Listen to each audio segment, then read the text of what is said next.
Right now I'm with Professor Leonard A Schlesinger. He is a Baker Foundation professor at Harvard Business School, where he served as chair of the school term and practice-based faculty and coordinator of the required curriculum section chair. He served as a member of the HBS faculty from 78 to 95 and then 88 to 98 and 2013 to the present.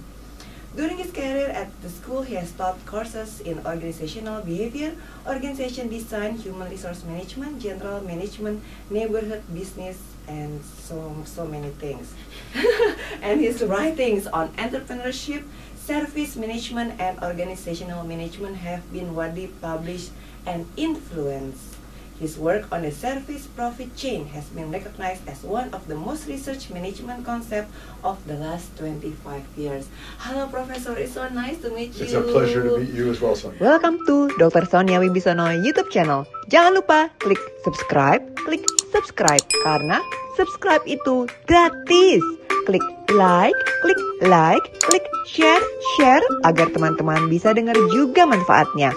Klik lonceng, gambar lonceng, silahkan komentar sebanyak-banyak. I'm really amazing at your so many achievements and so many books, and you are focusing on the service chain and service profit. A large part of my career, both as a practitioner and as an academic, has been focused on kind of the essential dimensions of service firms and what differentiates the ones that are truly great or breakthrough from the mere normal ones. So what is the secret for a breakthrough service and profitable business? So it's really, at the conceptual level, it's really quite simple, which is it is physically impossible to be able to deliver consistently good service in a consumer service firm without employees who actually care. That's correct. We were able to document empirically that if you don't take care of your people, they'll never take care of their customers. Okay? And so that's the essential logic. For each of them, at the level of thinking about customers, we pioneered the work on lifetime value of customers, we pioneered the work on retention economics, and we were able to build a model that compellingly helps us to understand how to segment your customer base.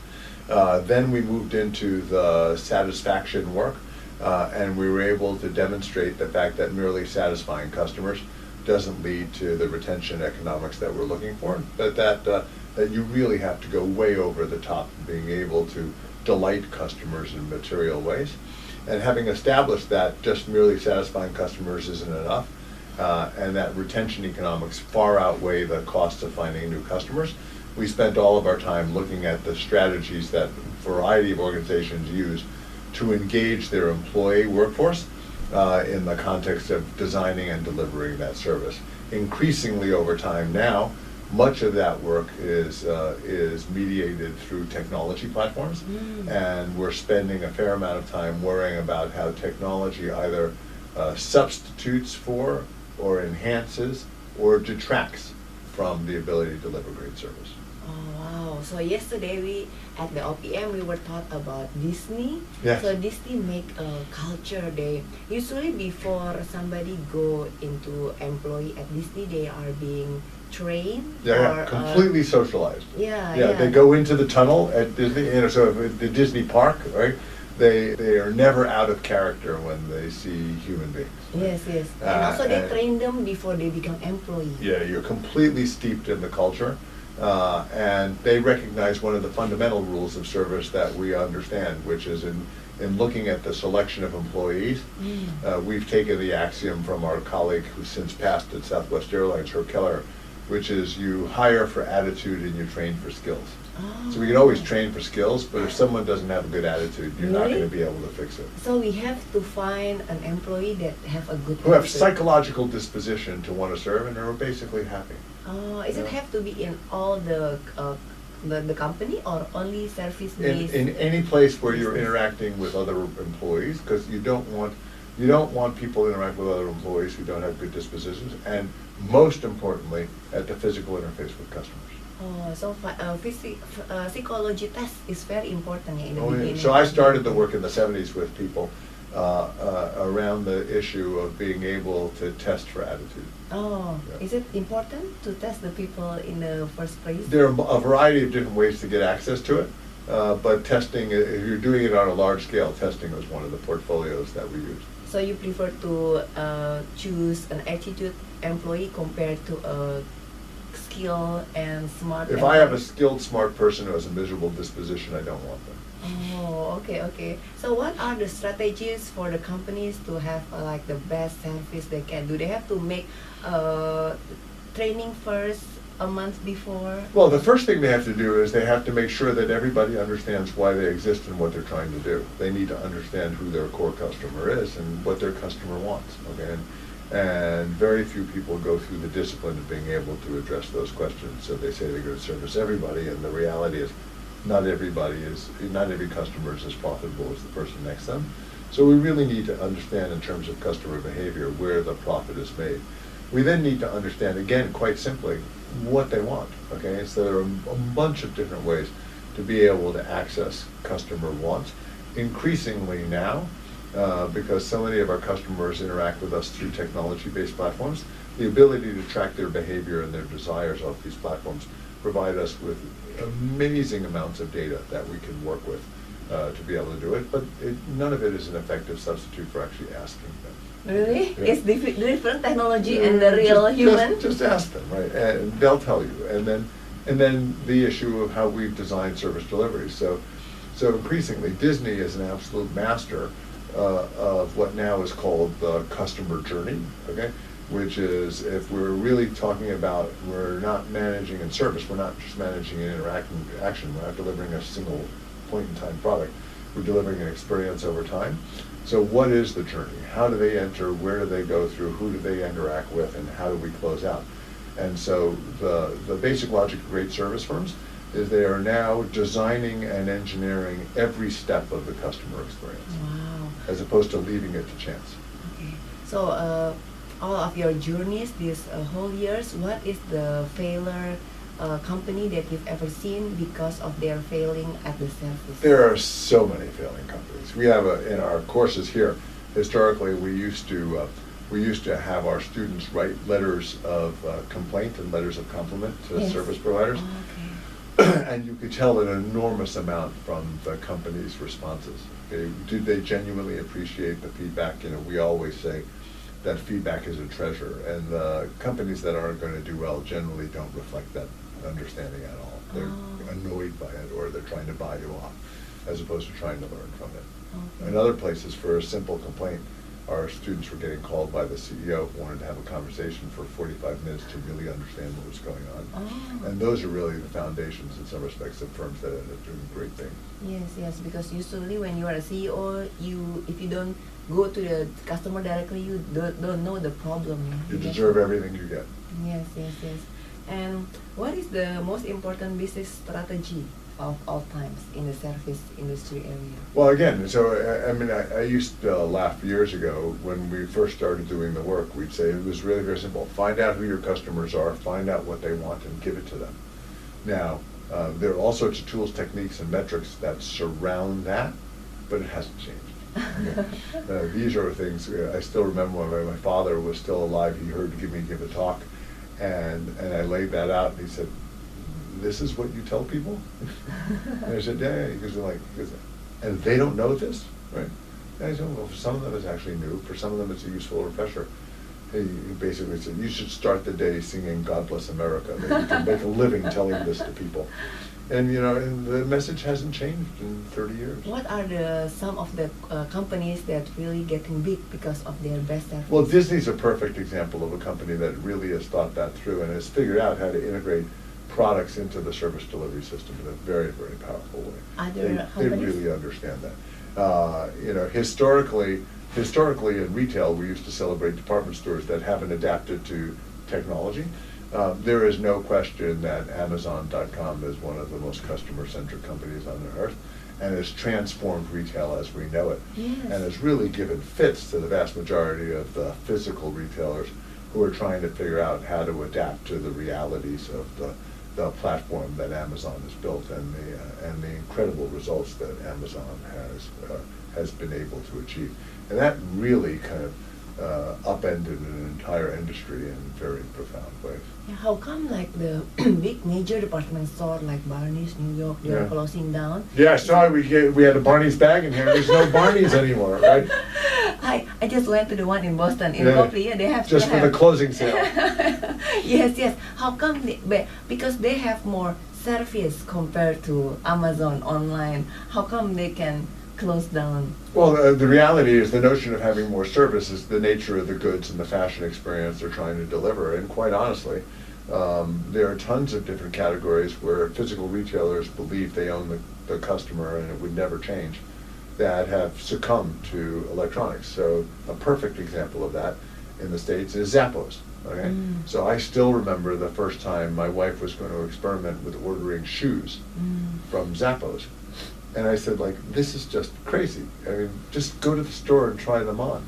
Well, the reality now is most people are quite comfortable getting 5 pairs of shoes At home. And deciding what they like and sending it all back. And they facilitated the process by making shipping in both directions for free. Their prices are completely comparable to a store.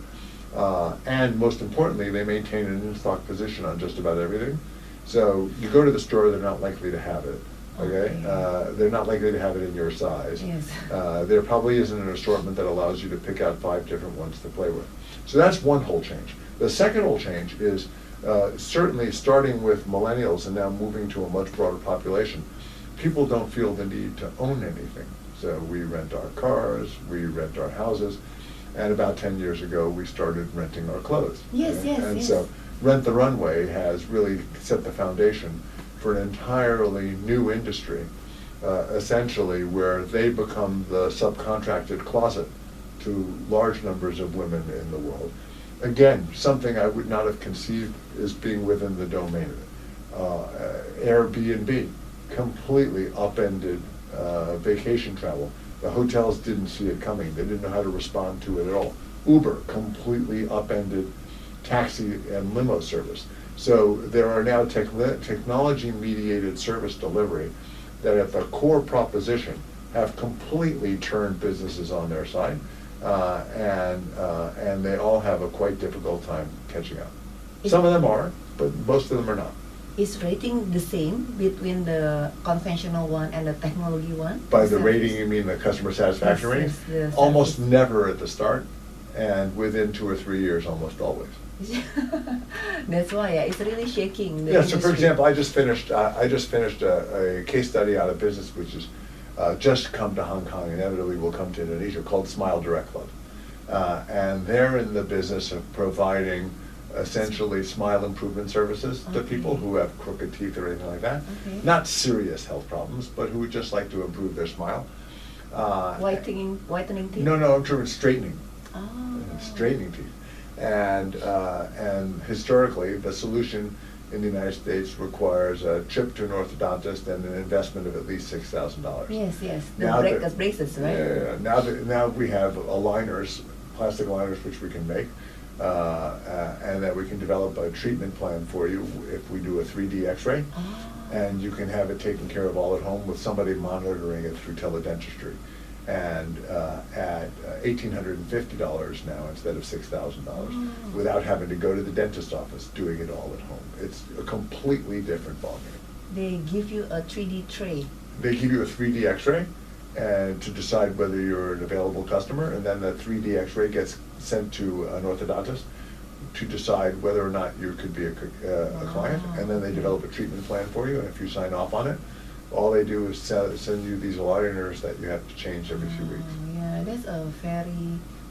So there is, virtually every essential industry is being disrupted in some way. The education program that you're in right now is being disrupted by lots of people who are trying to get into the space with a lower cost delivery system. By online? Yeah, either online or a group face-to-face or whatever. Yeah. Oh, okay. How about in medical business? Yeah, so 51% of the doctor visits for Kaiser Permanente in California are now done by video chat.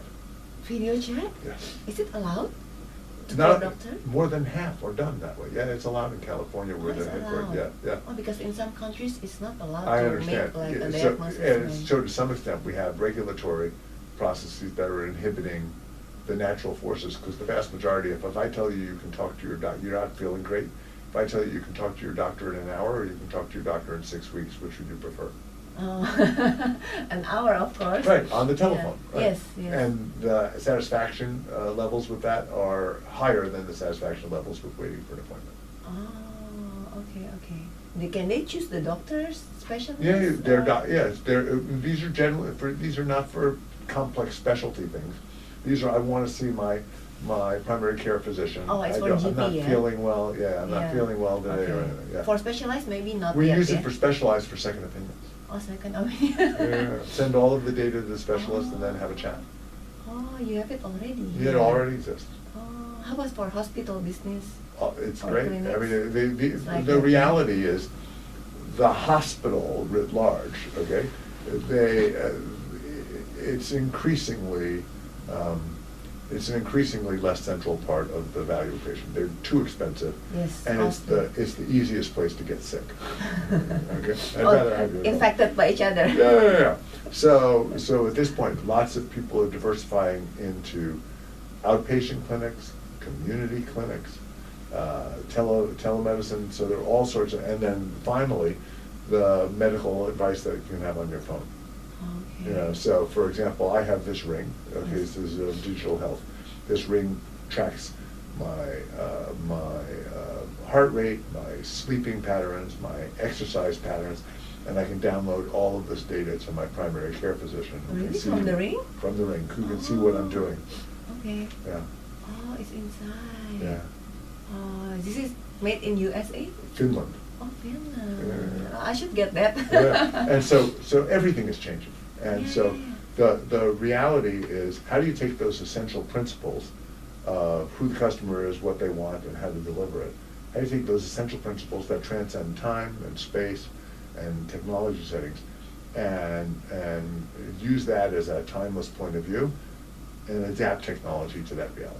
Is it still the same, the strategy, conventional and the I technology have on my service? desk over there a meta-analysis that was recently published in the Journal of Marketing, looking at a 25-year retrospective on studies that use the service profit chain as a foundational piece of work across essential industries, 57 pages of footnotes, and it basically says it is as alive and real today as it was when we first articulated it 28 years ago.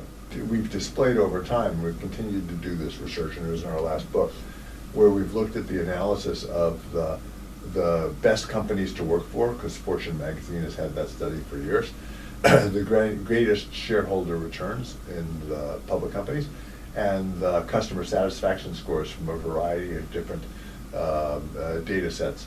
And we can see that the companies that win on employees and customers win on economic returns. Oh. And that's what we call the service trifecta that we're looking for. Is the service in one country compared to another country is different? Well, Because of they the go down culture? they go down very different cycles, and the cultures are quite different. But I've worked virtually all around the world, and it takes me a day or two to understand some of the idiosyncratic cultural issues that need to get adapted. But people still want to be heard, and people still want to be attended to.